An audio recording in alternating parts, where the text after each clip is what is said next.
Aleluia. Abra a Bíblia comigo em Mateus, capítulo 6. Evangelho de Mateus, capítulo de número 6.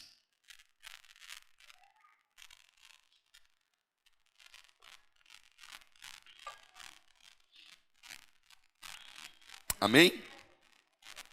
Diz assim: evitem praticar as suas obras de justiça diante dos outros para serem vistos por eles, porque sendo assim, vocês já não terão nenhuma recompensa junto do Pai de vocês, que está nos céus. Quando, pois, você der esmola, não fique tocando trombeta nas sinagogas e nas ruas, como fazem os hipócritas, para serem elogiados pelos outros. Em verdade lhes digo que eles já receberam a sua recompensa. Mas, ao dar esmola, que a sua mão esquerda ignore o que a mão direita está fazendo, para que a sua esmola fique em secreto, e o seu Pai, que vê em secreto, lhe dará a recompensa. E quando orarem, não sejam como os hipócritas, que gostam de orar em pé nas sinagogas e nos cantos das praças, para serem vistos pelos outros. Em verdade lhes digo que eles já receberam a sua recompensa. Mas ao orar, entre no seu quarto e, fechada a porta, ore a seu Pai que está em secreto. E o seu Pai que vê em secreto lhe dará a recompensa. Vamos para o versículo 16. Quando vocês jejuarem, não fiquem com uma aparência triste, como os hipócritas, porque desfiguram o rosto, a fim de parecer aos outros que estão jejuando. Em verdade lhes digo que eles já receberam a sua recompensa. Mas você, quando jejuar, unja a cabeça e lave o rosto, a fim de não parecer aos outros que você está jejuando, e sim ao seu Pai em secreto. E o seu Pai, que vê em secreto, lhe dará a recompensa. Amém? Feche os olhos comigo. Senhor, obrigado por essa noite, pela oportunidade de estarmos juntos aqui, Senhor. Obrigado pela tua palavra que foi lida, e obrigado pela chance e oportunidade que nos é franqueada de explanar a tua palavra aqui nessa noite. Senhor, que a tua graça se manifeste, nos toque, nos use, ó Deus, Senhor, e traga a compreensão clara daquilo que tu queres falar e trazer aos nossos corações na noite de hoje. E que não saiamos daqui como entramos, ó Deus, mas que saiamos daqui transformados mediante a tua palavra, desafiados pela tua palavra, para caminharmos em novidade de vida. Eu oro abençoando desde já a tua igreja, em nome de Jesus. Amém. Graças a Deus. Meus irmãos, nesse texto, Jesus, ele confirma três aspectos importantes, ou três práticas importantes da vida cristã. Ele fala sobre a generosidade, sobre a oração e sobre o jejum. Era costume, inclusive, dos judeus tais práticas. Só que eles, de alguma forma, tentavam fazer isso para serem vistos pelos homens, para serem notados e elogiados pelos homens. Mas o que acontece nesse texto aqui é que Jesus não fala contra as práticas, mas fala talvez contra a maneira errada de as fazer. O que Jesus está fazendo nesse texto é que ele está afirmando essas práticas, ele está confirmando a importância dessas práticas na nossa vida.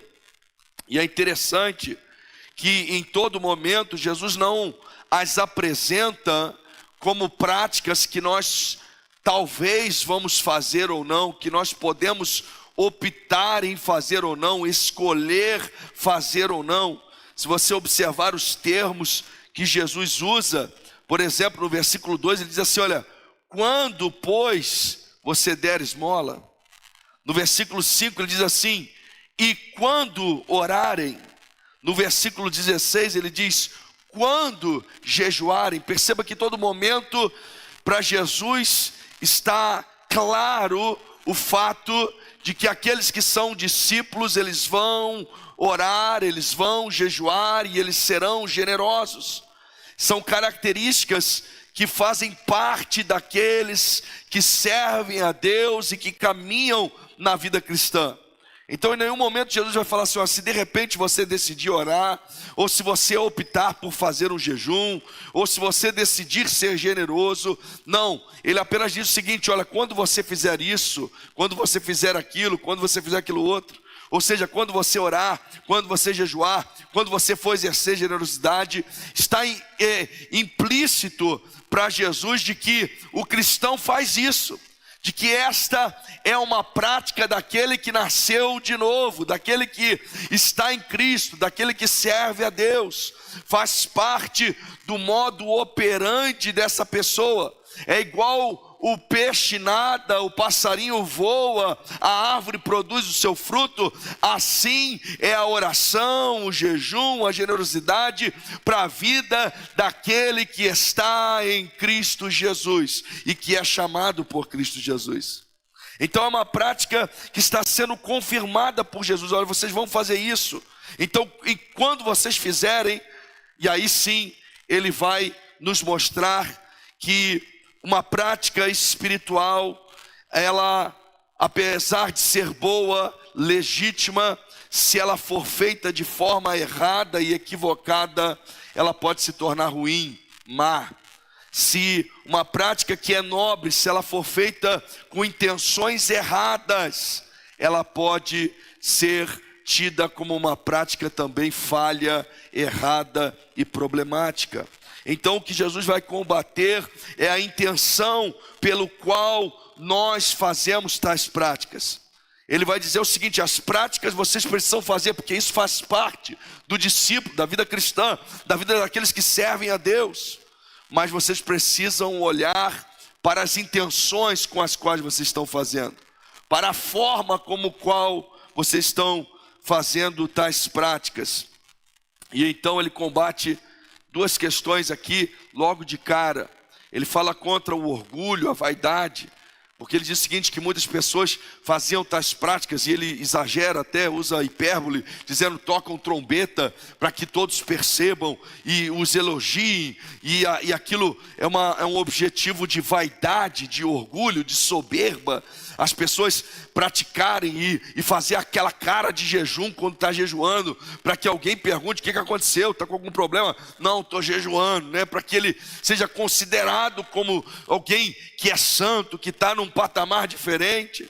Ou quem sabe aquela oração quando feita em público, e aquela oração que escolhe palavras rebuscadas, o vocabulário diferenciado, mais para se amostrar para as pessoas do que para de fato se comunicar e conversar com Deus. Então ele combate esse orgulho, essa vaidade, e ele usa um termo também pesado que ele combate, que ele diz a hipocrisia.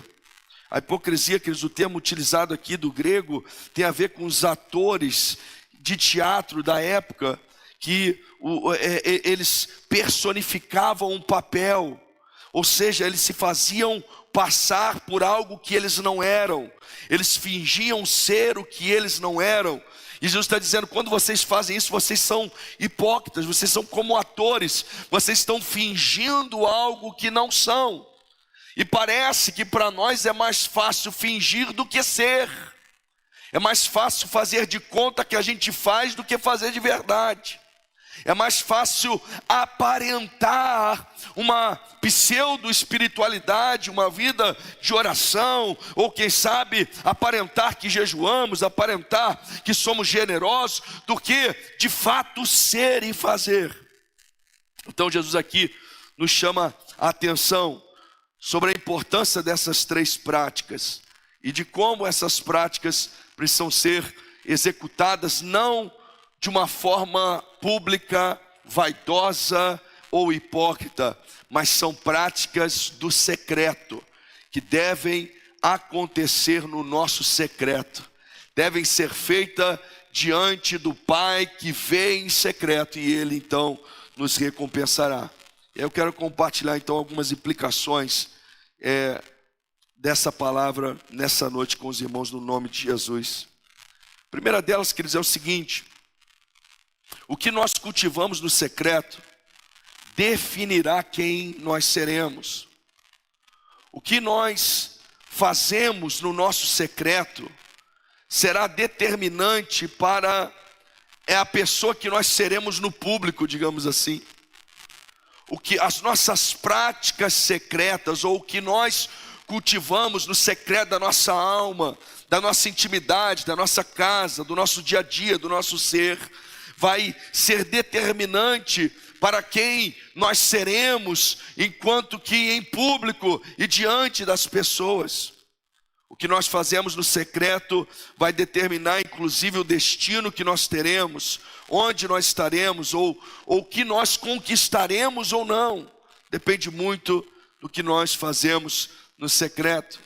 E aí eu me lembro de uma ilustração que está lá em Josué, quando Josué vai liderar o povo de Israel na conquista da terra prometida. A primeira cidade que eles se deparam é a cidade de Jericó, uma cidade que era extremamente fortificada nas suas muralhas. E o Senhor diz para Josué e para o exército de Israel, diz o seguinte: olha, eu vou dar essa cidade na mão de vocês, e vocês vão consagrar tudo que tiver nessa cidade. Não vou pegar nada dela, nenhum despojo, mas vocês vão consagrar a mim, porque é as primícias, é a primeira conquista, e será entregue ao Senhor. E então Josué envia espias àquela cidade, e naquela cidade, esses espias, eles são escondidos, eles são acolhidos por uma mulher chamada Raabe. Quem era Raabe? Raabe era uma mulher prostituta, uma mulher pecadora, uma mulher da vida, mas que ela creu no que ela estava ouvindo a respeito do Deus de Israel. Então ela decide acolher na sua casa aqueles espias, e ela esconde na sua casa, no seu secreto, aqueles espias.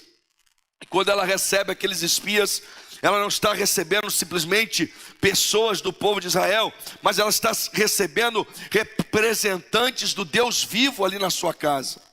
E eles, ao sair da casa dela, liberam sobre ela uma palavra dizendo: ó, Deus vai salvar você e a sua casa. Fica aqui dentro, coloca um fio escarlate na sua janela.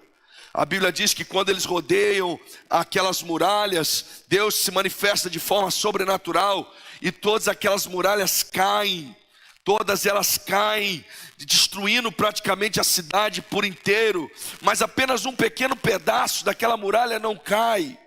E em cima daquele pequeno pedaço daquela muralha tinha uma casa, e essa casa era a casa de Raabe, e Raabe é salva, e toda a sua casa é salva, e eles se convertem e passam a pertencer ao povo de Israel. Então preste atenção, o que Raabe escondeu trouxe salvação para ela e para sua casa. Raabe escondeu a presença de Deus na sua casa.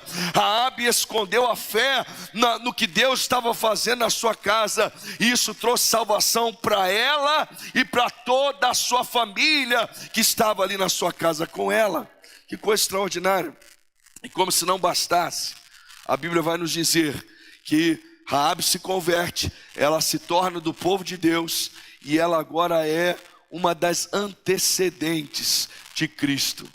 Ela agora faz parte da genealogia de Jesus. Ela é uma tataravó de Jesus. Essa mulher participa do maior projeto de Deus para a humanidade, que é o nascimento do seu Filho, Jesus Cristo, aqui nessa terra. Sabe por quê? Porque ela escondeu Deus na sua casa.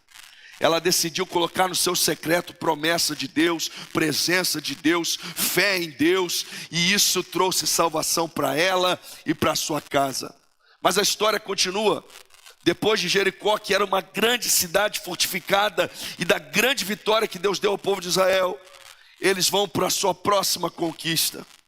Uma cidade pequenininha nas montanhas, com pouquinha gente, facinho de vencer. O nome da cidade era Ai.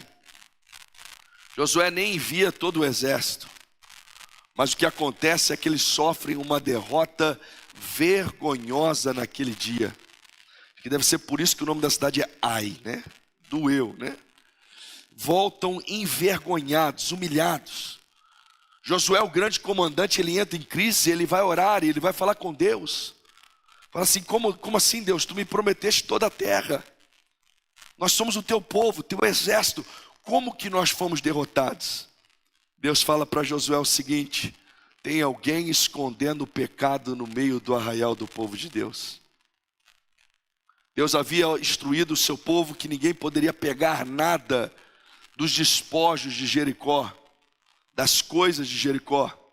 Mas havia um homem chamado Acã, que ele decidiu ignorar a voz de Deus, e ele pegou alguns utensílios, um pouco de ouro, um pouco de coisa daquela cidade, e ele escondeu dentro da sua tenda, dentro da sua casa.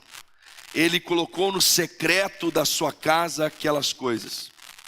A consequência, quando você continua a leitura da história, é que Acã e toda a sua casa e toda a sua família morrem, se perdem, por causa do que eles estavam escondendo no seu secreto. Meus irmãos, o que nós escondemos no nosso secreto, ele vai ser determinante para o tipo de futuro que nós teremos.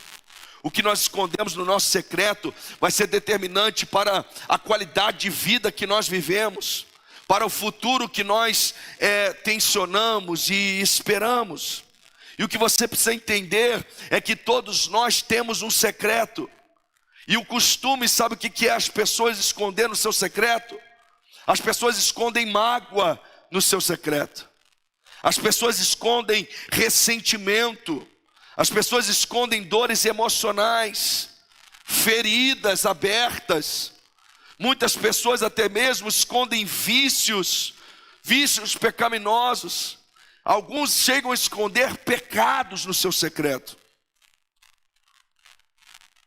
Isso vai sendo cultivado, escondido, está lá no nosso secreto. Coisas que não nos edificam, coisas que não fazem bem, coisas que não nos resolvem nada, coisas que não ajudam a nossa família, o nosso casamento, o nosso presente, muito menos o nosso futuro. Coisas que estão no nosso secreto não deveriam estar lá. Quando nós ocupamos o nosso secreto com as práticas espirituais, não tem mais espaço para esse tipo de coisa no secreto.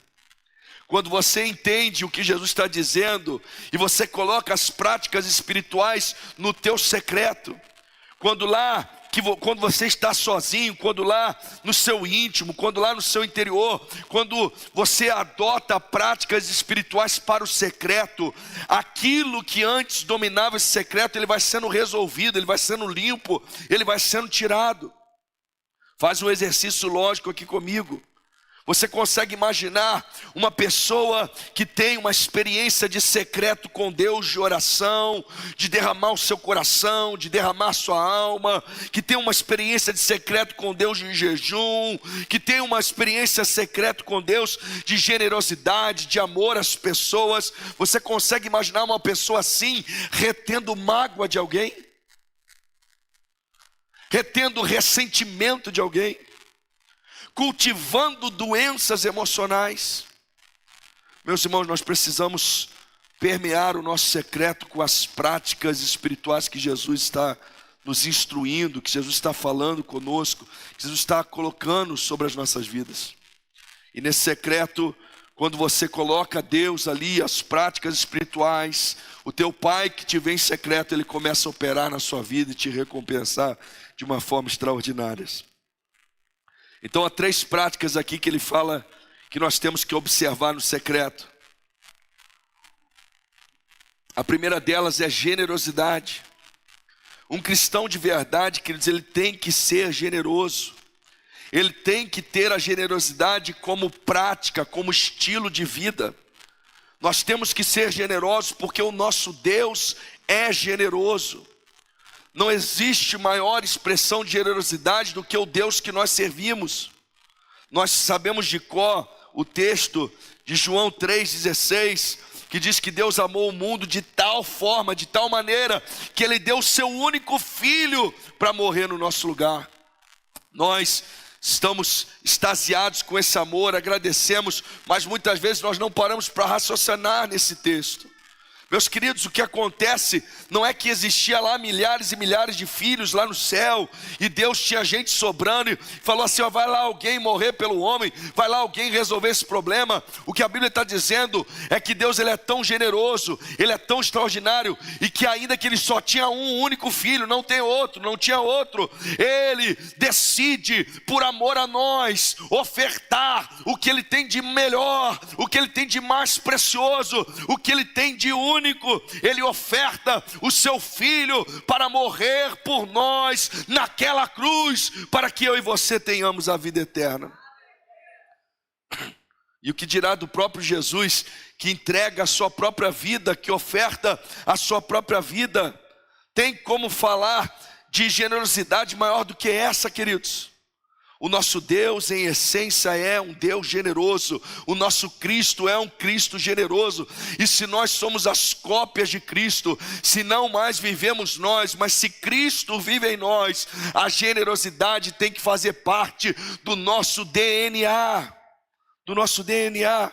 Lá em 1 Coríntios 6, do 19 e 20, diz assim: ou não sabem que o corpo de vocês é santuário do Espírito Santo, que está em vocês, que vocês receberam de Deus, e que não pertencem a vocês mesmos, porque fostes comprados por preço. Agora, pois, glorifiquem a Deus no corpo de vocês. João 15:13 diz assim: ninguém tem maior amor do que este, de dar a alguém a própria vida em favor dos seus amigos. Meus irmãos, a generosidade tem a ver com o financeiro, tem, mas não só. Generosidade envolve a vida inteira, envolve o seu tempo, sua energia, o seu talento, envolve você pensar nos outros de forma como Cristo pensaria, envolve você estar disposto a doar a sua vida para abençoar alguém, para ajudar alguém, para contribuir com alguém, quem sabe visitar alguém, orar por alguém, estar com alguém, dar carona para alguém, ensinar alguém algo, ter paciência, levar no médico, levar numa consulta. A generosidade ocupando o nosso coração e a nossa vida. E essa prática é uma prática que não deve ser feita para trazer holofote, para trazer aplausos. Não é aquela generosidade em que você faz a doação, ou que você ajuda alguém na expectativa de uma postagem na internet, de alguém anunciar publicamente: olha, esse irmão é fantástico porque ele está me ajudando. Meus irmãos, não é esse tipo de recompensa que nós devemos querer ter. A generosidade tem que fazer parte do nosso DNA de tal forma que seja natural para a gente ser generoso, e que a gente fique surpreso se alguém achar estranho, porque é natural. É como a questão do ser honesto. Quando você tem o troco errado e você devolve, as pessoas não deveriam se assustar quando alguém devolve o troco errado. Nós deveríamos nos assustar quando alguém leva embora o troco errado, porque o normal seria devolver o que não é seu, não pegar no que é o seu. E o normal, o padrão normal para um cristão é que você seja generoso, é que você seja abençoador, é que você seja bondoso, é que você olhe para as pessoas com amor, com graça, e que você olhe para aqueles que estão em angústia e necessidade com amor e graça também.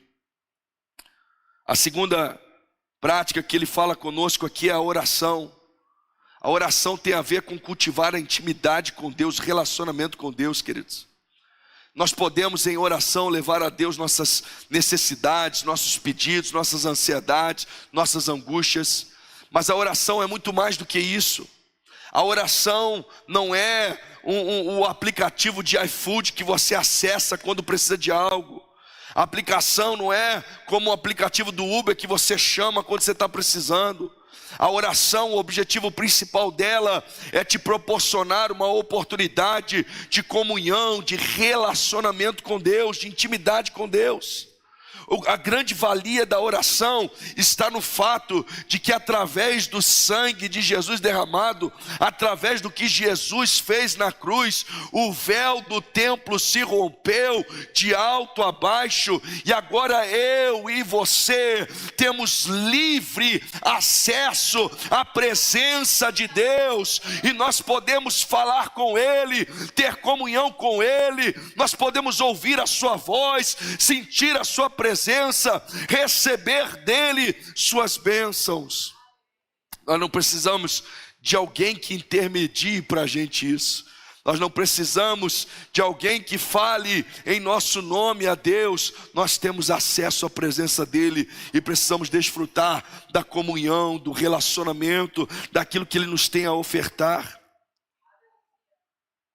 Esse é o grande benefício da oração, queridos. Então você precisa desenvolver essa prática, e essa prática tem a ver com o secreto.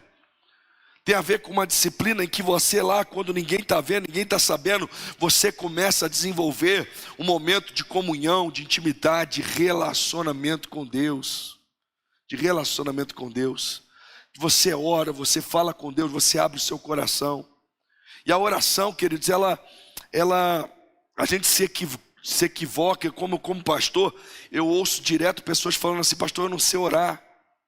Não existe isso, queridos. Não existe tal afirmação, porque orar é falar com Deus, é se comunicar com Deus, é gesticular com Deus, se for o caso. Orar é a coisa mais simples do mundo. Não exige palavras certas, palavras rebuscadas. Orar é falar do coração, é falar da alma. Na verdade, a melhor oração não é aquela cujas palavras são calculadas, mas é aquela cujas palavras saem do coração, do interior, da alma. E as orações talvez mais sinceras são as orações mais feias que nós fazemos. É aquela oração que você desabafa, que você fala com Deus, que você está revoltado. Então, o secreto da oração, quer dizer, às vezes você ir lá orar e até falar assim para Deus: Deus, eu não sei o que orar. Deus, eu estou aqui porque eu entendo que isso é importante, eu quero ter comunhão contigo, mas eu não queria estar aqui. Eu não estou querendo orar, eu estou sem força, eu estou sem vontade, ou eu estou bravo, eu estou revoltado, eu estou magoado, e você derrama a sua alma e o seu coração na presença de Deus. Leia os Salmos, queridos. É só você ler os Salmos. Quando você lê os Salmos, você vê os salmistas derramando a sua alma diante da presença do Senhor. Os salmistas derramando o seu coração diante da presença do Senhor. E eles colocam-se ali, rasgam a sua alma por completo diante de Deus. E o que é interessante é que eles, apesar de colocar as suas revoltas, vomitar as suas revoltas, eles vão encerrar, ou eles vão no meio do caminho, isso vai sendo transformado em louvor, em adoração, em exaltação a Deus, em engrandecimento do nome do Senhor. Porque é isso que acontece.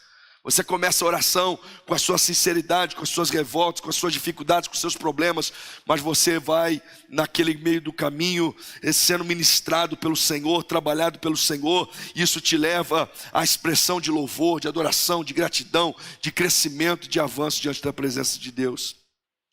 Terceira prática que ele coloca é o jejum. Jejum, quer dizer, é a forma de nós vencermos a nossa carne e vencermos os impulsos carnais. Vencermos a carne e vencermos os impulsos carnais. Jejum, queridos, é uma prática que ela é ainda necessária para a gente. É uma prática que a gente às vezes negligencia, talvez das práticas espirituais a mais negligenciada. Jejum tem a ver com se abster de alimentos temporariamente, para mortificar a carne, mortificar os impulsos carnais. E o jejum, ele vai combater a nossa carnalidade, a nossa pecaminosidade. E a gente precisa desmitificar o jejum. As pessoas talvez se frustram com o jejum, porque elas pensam assim: eu vou fazer um jejum, e aí um anjo vai aparecer para mim, e aí alguma coisa sobrenatural vai acontecer. E aí de repente eu não vou mais andar, eu vou flutuar no espírito, né? Mas normalmente não é isso que acontece. Quando você jejua, Se você tem problema de mau humor, você fica mais mal-humorado ainda. Quando você jejua, se você é nervosinho, você fica mais nervoso ainda. Porque o que o jejum faz é que ele mexe com a tua carne justamente. Ele está matando a carne, ele está estrangulando a carne. Ele está te amortecendo para que essas manifestações da carne elas sejam notadas por você e elas possam ser vencidas, ultrapassadas, e você avance na sua vida cristã, na sua vida espiritual. Pode ser que aconteça de você ver um anjo, querido. Pode ser que aconteça algumas coisas sobrenaturais. Mas o que o jejum faz, na verdade, é que ele trabalha na gente, ele mortifica a gente, ele mata a nossa carne e ele nos dá sintonia com as coisas espirituais e nos ajuda a caminhar na fé. Lá em 1 João 2,16, João salienta 3 problemas que existem no mundo caído. Ele fala do desejo dos olhos, da soberba da vida e dos desejos carnais. Aquelas versões mais tradicionais, concupiscência dos olhos, concupiscência da carne e soberba da vida. Se você observar, queridos, esse é o problema do mundo e é a raiz do pecado. A mulher viu que o fruto era atrativo aos olhos para comer. O inimigo seduziu dizendo o seguinte: vocês serão igual a Deus, a soberba. Tem tudo a ver com a concupiscência dos olhos, concupiscência da carne e a soberba da vida. E João deixa claro que esses são os 3 grandes problemas que permeiam o mundo e que levam as pessoas ao pecado. São resumidas na ambição, no orgulho e na luxúria. E se você observar, cada prática dessa secreta que Jesus propõe combate um desses problemas. A generosidade, ela combate a ambição. A oração combate o orgulho. E o jejum combate a luxúria, os desejos carnais. Essas práticas são fundamentais para que a gente avance na nossa caminhada com Deus, na nossa vida espiritual. E por terceiro e último, cada item desse, cada trecho desse, Jesus fala de uma recompensa. Jesus fala de um galardão para tais práticas. Ele diz o seguinte: são coisas que você faz em secreto, são coisas que ninguém vê, que ninguém nota, são coisas que não vão ter aplausos na terra, não vão ter destaques na terra, não vai haver elogio de homens, mas o Pai que vê em secreto, Ele está vendo cada uma dessas coisas, e Ele vai dar galardão a vocês.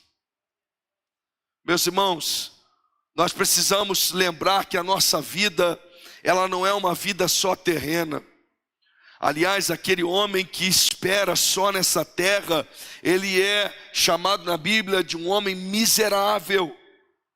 Se os teus projetos e planos se resumem só a essa terra, você é uma pessoa medíocre, miserável. Todos sabemos disso. Essa geração que está aqui já foi em alguns funerais. Nós sabemos que do pó nós viemos e para o pó nós iremos voltar. Nós sabemos que nu nós viemos para esse mundo e nu nós sairemos dele. Todo mundo aqui sabe que não dá para levar dinheiro no caixão, que não dá para levar riquezas no caixão, que não dá para levar propriedades, bens no caixão, que não dá para levar diplomas, que não dá para levar título, que não dá para levar posição, não dá para levar cargo, não dá para levar número de seguidores, não dá para levar fama. Nada disso entra no caixão com você, queridos. Tudo isso permanece nessa terra. Por isso nós que estamos em Cristo, a nossa perspectiva não é só dessa terra. Porque Jesus falou para nós o seguinte: eu sou a ressurreição e a vida, e aquele que estiver em mim, ainda que morra, ele viverá. Porque em Cristo nós temos a vida eterna, a vida eterna, a vida abundante. Então a nossa esperança não é só para essa terra. Nós sabemos que há uma eternidade sendo preparada para nós. E o que Jesus está dizendo é o seguinte: olha, aquilo que você faz no secreto, as suas práticas espirituais secretas, elas vão te dar uma recompensa, um galardão na eternidade, queridos. O que você tem construído no seu secreto? Coisas que não vão te ajudar nem nessa vida, nem na outra. Ou você tem cultivado práticas espirituais no seu secreto, que vão te dar galardão na eternidade. Mas como se não bastasse, não existe efeito colateral negativo para as práticas espirituais. Você vai ser edificado aqui nessa terra. Você vai ser fortalecido. Sua vida pessoal vai ser abençoada. Suas emoções serão edificadas. Sua família ganhará com a sua dedicação. Toda prática espiritual que você desenvolver no seu secreto vai te melhorar como pessoa. Vai te melhorar como cônjuge. Vai te melhorar como pai, como mãe. Vai te melhorar como servo de Deus. Vai te melhorar como funcionário. Vai te melhorar como cidadão. Você vai ter benefícios nesta vida também, de tudo aquilo que o Senhor está operando no seu interior. O que você cultiva no secreto vai construir o seu público. O que você cultiva no secreto vai determinar o seu futuro. As práticas espirituais no secreto, a generosidade, a oração, o jejum, elas nos ajudam a limpar o nosso secreto do vício, do rancor, do ressentimento, da tristeza, da angústia, da ansiedade, da morte, da mágoa, do pecado. Cultive essas práticas. Seja generoso. Tenha uma vida de oração, queridos. Decida isso. Não encaixe a oração na sua agenda, mas encaixe a sua agenda na prática da oração, na prática do jejum. Faça disso uma prioridade na sua vida, e você vai ter melhoras significativas, porque Cristo assim nos permite viver tal melhora diante de tudo que Ele conquistou por nós na cruz do Calvário. Amém, meus queridos? Convidar você a ficar de pé comigo. Eu quero orar com você.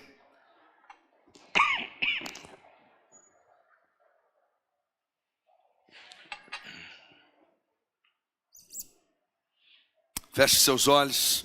Vou convidar já os pastores, presbíteros para estar conosco aqui ao púlpito. Mas você feche seus olhos nesse momento. Vamos orar. Vamos falar com Deus a respeito do nosso secreto. Quando Deus fala conosco por meio dessa palavra, o objetivo de Deus não é só chamar a nossa atenção como alguém que quer nos condenar, como alguém que quer talvez nos colocar contra a parede em relação a algo. Quando Deus fala conosco com palavras como essa, o que Deus está dizendo é o seguinte: eu tenho saudade de você no secreto. Eu tenho saudade daqueles períodos de oração que nós vivíamos, de conversas. Eu tenho saudade de te ver liberto de algumas coisas que você está carregando. Na verdade, é um clamor de Deus por intimidade conosco. Afinal, tudo que Ele fez foi para isso. Ele deu o seu Filho, Jesus morreu para nos dar comunhão com Deus, para nos dar relacionamento com Deus, para nos fazer desfrutar de uma vida de intimidade com o Criador. Aquilo que havia sido quebrado no jardim do Éden, o lugar onde todos os dias a presença de Deus estava entre nós, entre a humanidade. Nós conversávamos com Deus face a face. O Senhor, Ele começa a restaurar a partir do que Cristo fez na cruz, nos dando acesso novamente a essa presença.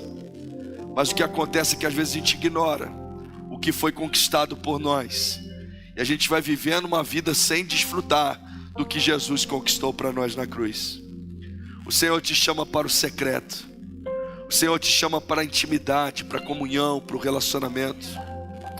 Senhor, obrigado pela Tua palavra. Obrigado pela oportunidade de estarmos juntos aqui como igreja, Senhor. Obrigado por tudo que Tu tens ministrado e falado ao nosso coração. Senhor, nós entendemos que Tu nos ama de uma forma incompreensível para nós.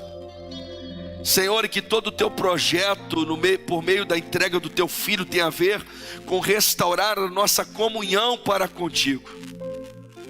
Senhor, e apesar de termos isso, de sabermos disso, muitas vezes nós não desfrutamos, Senhor, da oração, não desfrutamos do jejum, não desfrutamos de uma entrega mais intensa, de uma vida de amor, refletindo Cristo às pessoas de forma generosa.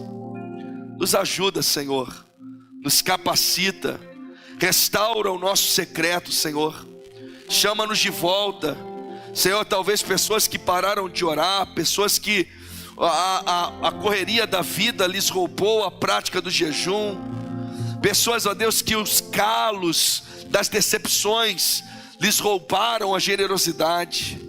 Restaura isso nessa noite, Senhor, e nos faça desfrutar de toda herança que Jesus conquistou por nós na cruz, para que assim possamos viver, ó Deus, uma vida abundante de graça, de amor, de misericórdia, no nome de Jesus.